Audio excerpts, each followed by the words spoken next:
This was supposed to be B-roll of me packing up my books, and instead it is B-roll of your girl looking hella sad.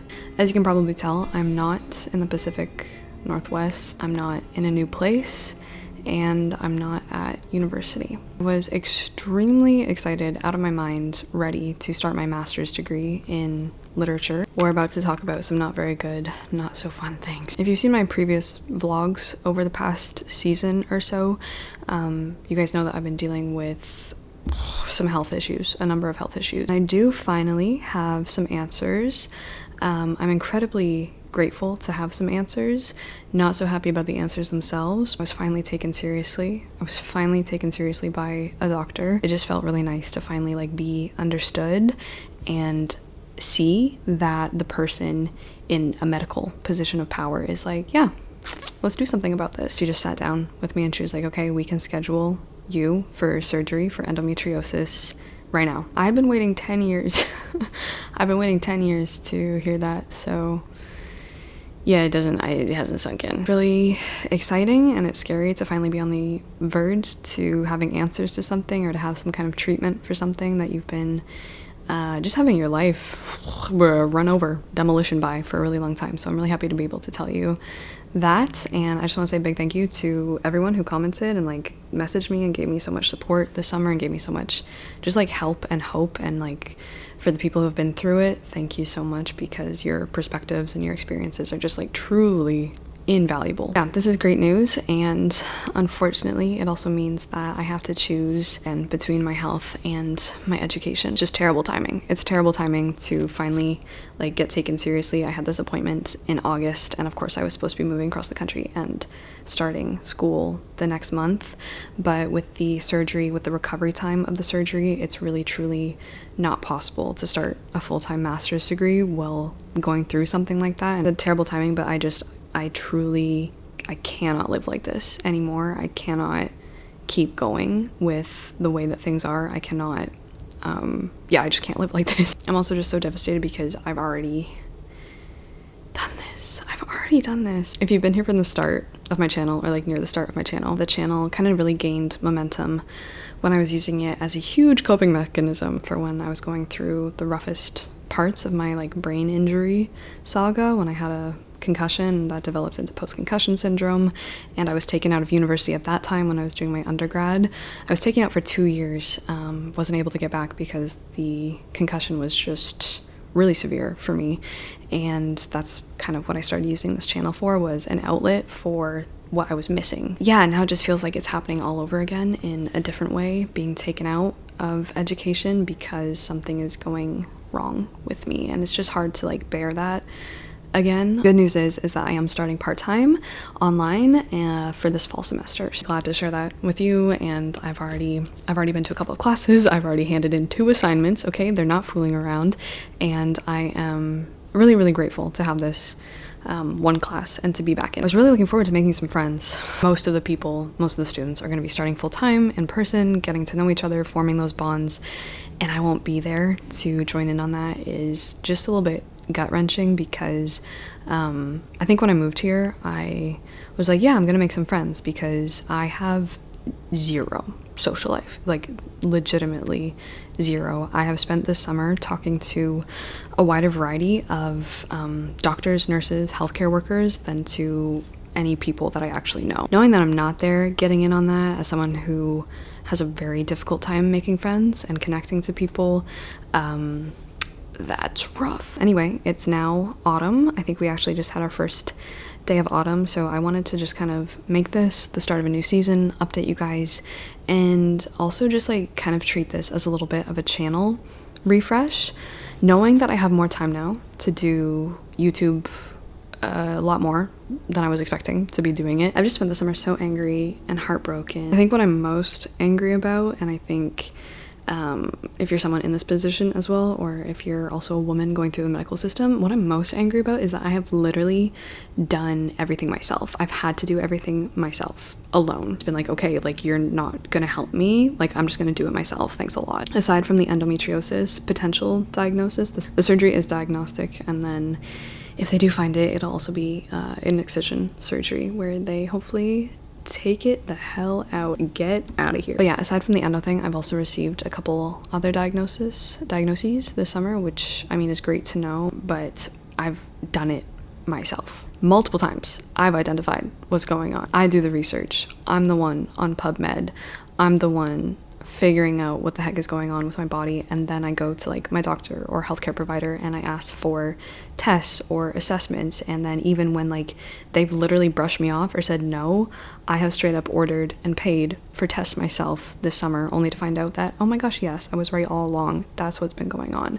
So it's just been like what is going on? Why is this happening? Why? I shouldn't have to be proud of myself for that. It is true, the comorbidities start coming and they don't stop coming. I just feel like a walking trench coat of chronic illnesses. I don't really want to talk too much about that, but I do want to say to my hypermobility, likely EDS girlies out there, people out there, hi. I've joined your club for sure now. I have hypermobility syndrome, likely hypermobile Ehlers-Danlos syndrome.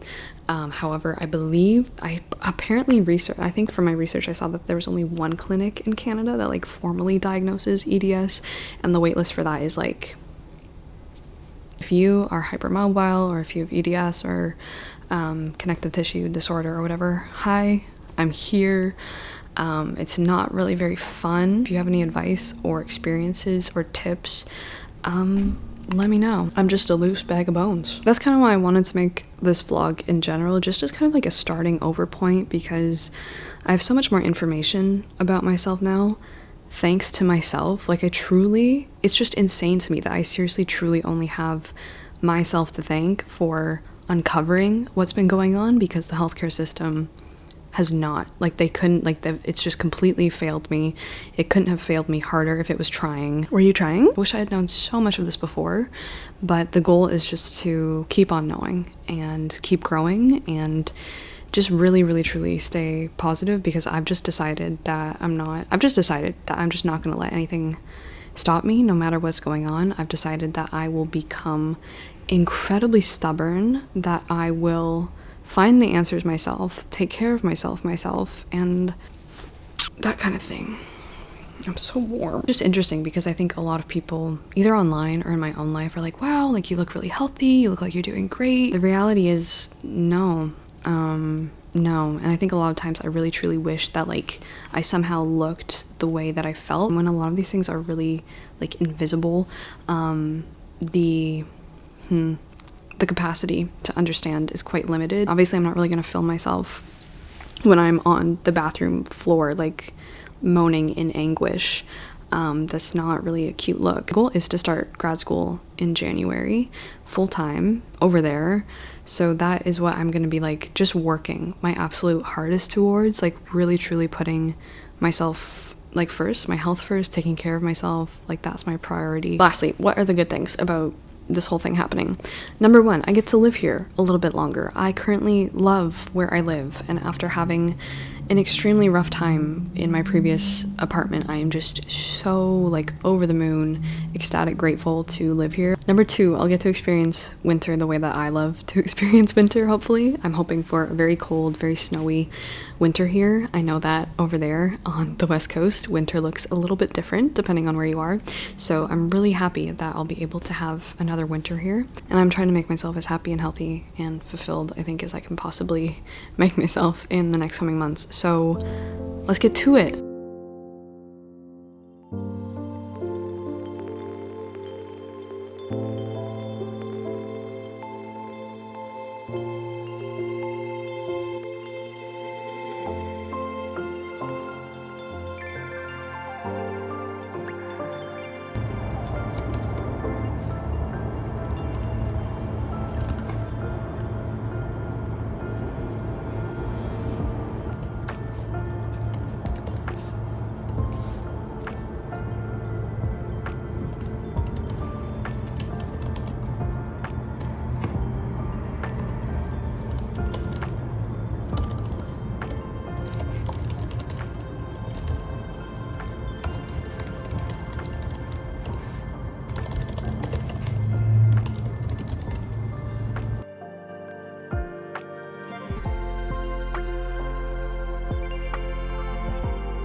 Have a matcha tea.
Here's a reading update though, which feels nice because I have not really been haven't been having a good reading year, to be honest. I haven't found a lot of 5-star reads, and so like for the next few months I really just want to like turn that around and find some good books again. I have been in a reading slump for a while now. I think, like I said in my last video, I am coming out of that tunnel, of that horrid place of just not wanting to read anything, of not finding enjoyment in reading anything. And yeah, so I think that is slowly ending. And not keep my eyes open for the life of me. Okay, hold on. I think I'm gonna get my glasses actually for this clip. I feel like when I have these on, like my eyes can just like rest, obviously, a little bit better. So, okay, this is what I'm reading right now. I have some things to tell you with one of these because I'm a little upset. Okay, so I thought to heal my reading slump a little bit, I was just like, I'm gonna like get back into a series you're really enjoying, get back into some like fantasy that you've just been eating up for the past few months. I really hardly ever read series back to back to back. Like I don't read the books one after the other. I leave so much time in between books, but with this series I haven't, which I think really speaks volumes to like me knowing how I read. So I thought I would pick up the third book in the Kindred's Curse series by Penn Cole. Look at that. That's crazy. This is a huge book, but to be honest, like these fly by. So this is the book in the series, and it is a whopping 800. Oh, there was an oh, okay, I'm gonna ignore that. That's not what he looks like. That is not what he looks like to me, but that's okay. I can't believe I just stumbled upon an illustration. I did not know it came with illustrations. Wow. Is there one of Diem? No, where is she? It's a whopping 825 pages long. I committed to this. I started this I think a little over a week ago, so I'm 468 pages through at the minute, which is a lot. Also, look at this cute bookmark that my mom got me. Guys, what is going on? If you have read this series, or if you are reading The Kindred's Curse and you're reading Heat of the Everflame, or you've read it, which is the third book, why is she throwing? She's just throwing it away. So I have a little bit of a rant to go on, I think, just a little tiny bit, and I'm not going to spoil anything. But yeah, this is a fantasy series about Diem, who lives in Mortal City in her kingdom, which is called Lumnos. And in Lumnos and in the wider world, there are beings known as the Descended, who are descendants of the gods of the world, mating with the mortals of the world. I'm currently reading another book alongside it. It's The Silmarillion. And anyway, like, what is going on? I was honestly so hooked. I liked Spark of the Everflame. I loved Glow of the Everflame, which is book 2. And then Heat of the Everflame. Oh, like I said, I think she's piecing it back together and like saving the, I don't know, paper mache, for lack of a better like metaphor at the minute. But wow, the first like I don't even know. The first 400 maybe pages, the first 350 pages, like what is actually going on? It's just so unfortunate because like any kind of complaint that I had about the series previously, I could have ignored, I could have overruled in my head, but the way that Heat of the Everflame begins is just so it starts to do every single thing that I was really hoping it wouldn't do. We have kind of a large world in here, but it's so weird. And like, I think these nitpicky things I can tell you without spoiling anything. I wish my eyeballs could just go to bed and the rest of me could be awake and still doing things. World, right? First of all, this is my biggest complaint, is that the world is just feeling so phony in terms of the environments and geography and blah, blah, blah. So this is the world. It's literally a donut. Do you see the donut, the ring? It's just a ring. The continent is just a ring with like a donut hole in the middle where this like sacred island is. So Heat of the Everflame, it's like each book gets bigger and bigger and bigger, right? In a fantasy series, you kind of start to develop the world, explore it more, and things just start zooming out.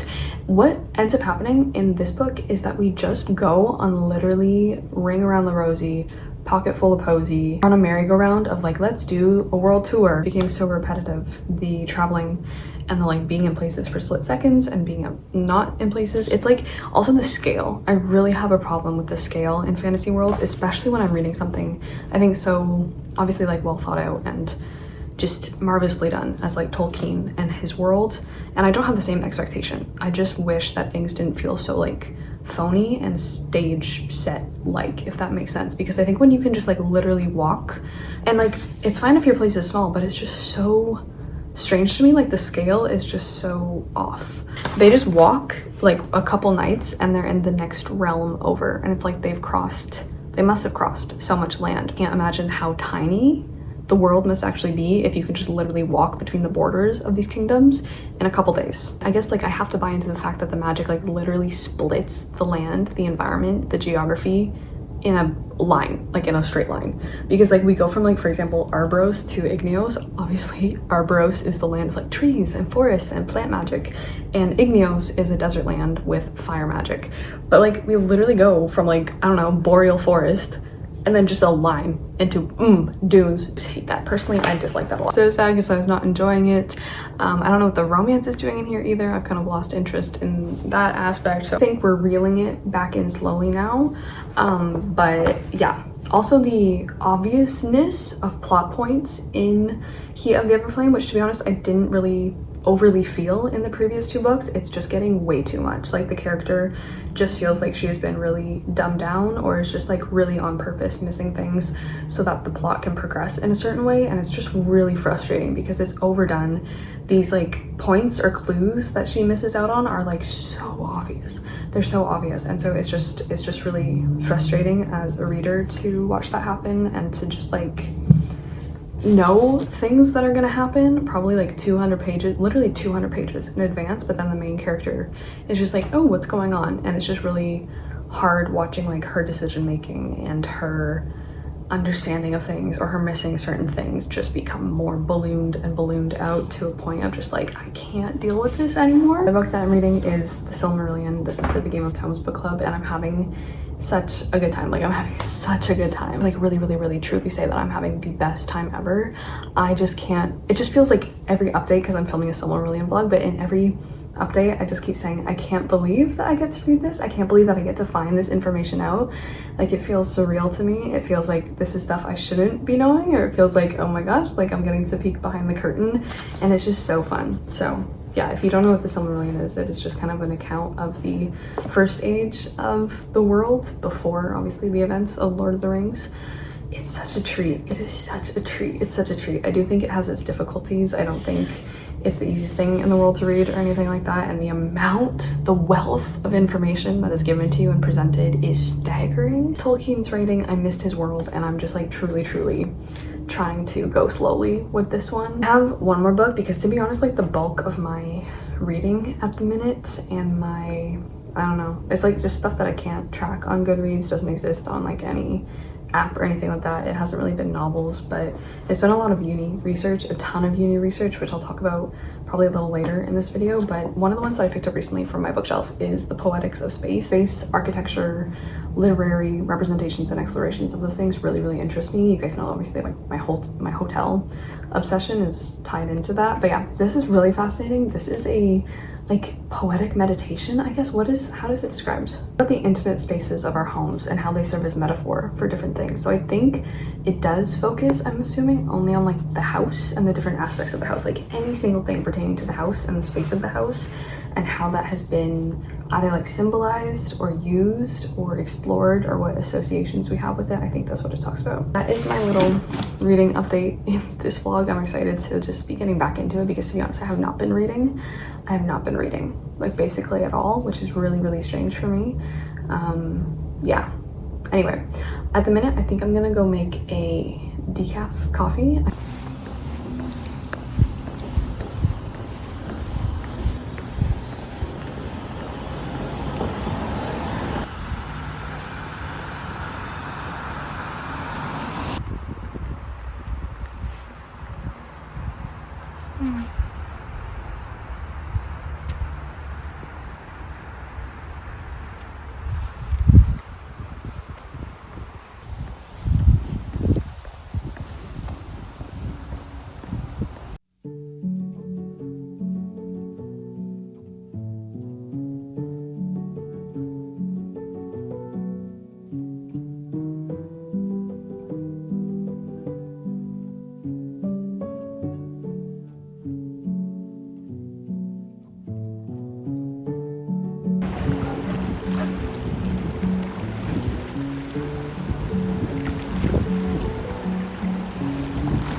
This is a reminder to not be like me, because I was working on a Word file, a Word document yesterday, didn't hit save and just closed my laptop, and for some reason this morning Word was just like not open at all. It had closed itself. Really rude, like so rude. Now the document is like, none of my changes were saved, none of my work was saved, none of my research was saved. It's just gone, and I have to start over and like get it all back, type it all back, go through all the articles I was reading and pull out all the stuff that I wanted and basically just like do it all over again. So that's what I'm gonna be doing this afternoon. Thankfully it's not like a ton of stuff, but yeah, I did not have autosave on. I'm gonna make a snack and we are going to get some work done because I actually have class this evening. So yeah, kind of want to do some things to prep for that too. Not really too much, but mostly I'm just gonna be rereading. Okay, I've learned my lesson.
Let's film this vlog clip while I still can. I finished my like little electrolyte drink and I feel a little bit better. Still in quite a bit of pain, but I can talk now. I do want to like rip my teeth out. Like more recently, when I get migraines, I've been getting just so much, like my teeth just like ache. Stuff that I think I'd like to research next is definitely the connection between hypermobility and migraines, because I know there is one, or migraines and EDS. At this point, should I just go back to school for medicine? Honestly, everything that's been going on with like medical things, like it really truly does make me want to go back to school for science and medicine. More people with hypermobility or EDS do get migraines, and they get them more frequently, and they're also more disabling. So I'm just very interested in all of that, because a lot of the migraines that I get, I think I know are very like muscle oriented, or perhaps are due to like instability of stuff, because I will get really just like tight traps neck back there, and eventually like it will just like absolutely take over, kind of like climbs over. Having an eyeball is an excruciating experience. Having teeth in your mouth is an excruciating experience. Sitting down to plan out my month. It's a new month. I'm trying to be excited. That's where this went. That's where this thing went. This was in my pencil case. I've been looking for this lip gloss for forever. I recently bought this and then I lost it. This is the Ocean Lee plastic-free makeup. I really wanted to try this one. Their applicator and their packaging is all made of cardboard. This one is in the shade Happy Berry, like such. And I really like this color. In terms of my actual master's, I'm just like really pumped to be back in it. And it's actually been really encouraging because doing a master's degree and doing like a master's degree that is mostly like a research degree, I guess, where there's been a few people in my program who have very similar interests to me. And in fact, one of the people in the program doing a PhD, because like there's some classes that overlap with PhD students, she is doing so much work that I'm so interested in. She's also interested in glaciers. I haven't had the opportunity to like speak with her yet or anything, but it's just like really exciting to see people work in like areas that I want to work in, to have the same interests as me, to like be pursuing them all the way to like a PhD. That's really encouraging to me and really cool to me, and it just makes me really excited to be back and to be doing this research and all that jazz. There is the expectation that you eventually drift towards some kind of specialization, whether it's like your primary specialization or your secondary, whatever you're most interested in. Typically and like traditionally, these areas are mostly, I want to say, focused on one author or one literary period in history, or one literary form, or for example like Victorian poetry or Romanticism or postmodernism. I have never really been interested, honestly, in one time period, in one author too much. I haven't really been interested in that, and so I think going into a master's with like the focus that I would like to see being the environmental humanities mostly, it's nice to see that other people are also interested. And that was one of the reasons I chose to go like out west in the first place rather than go to Edinburgh, was because I felt that this university like was really participating in, I think, those dialogues. And so it's just really encouraging, and it makes me feel like I've made the right choice to be in a cohort with people who like are very interested in literature and climate change and literary representations of the planets and of the environment, and how literature and the environmental humanities work together, how science and literature work together. Like I'm just very interested in all of that. Just like being in an interdisciplinary space, if possible, is so valuable. So that's really kind of what I want to do. That's kind of what I've been focusing on. That's what you guys have, like, I guess if it's in the vlog, seen me research a lot this week as I start like just figuring out what I want to do, what I want to explore, because like there's a lot. It definitely does feel like there's a little bit of a pressure to get these like questions and explorations going, but when you're excited about them, like that is a good thing and it's a nice push.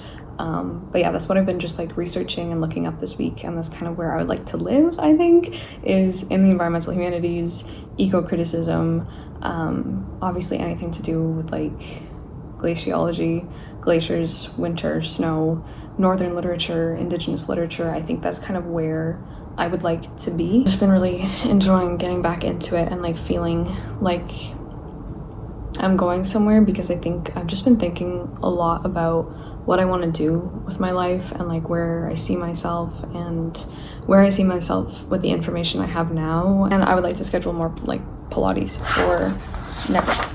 for next week, because I think going to Pilates and, like I was saying, doing resistance training and especially like a lot of stabilizing and core work is really important for hypermobility. And I didn't like fully die today. My abs did not fully die today, which was nice. I think this was a little bit of a slower class today, which was really good for me. So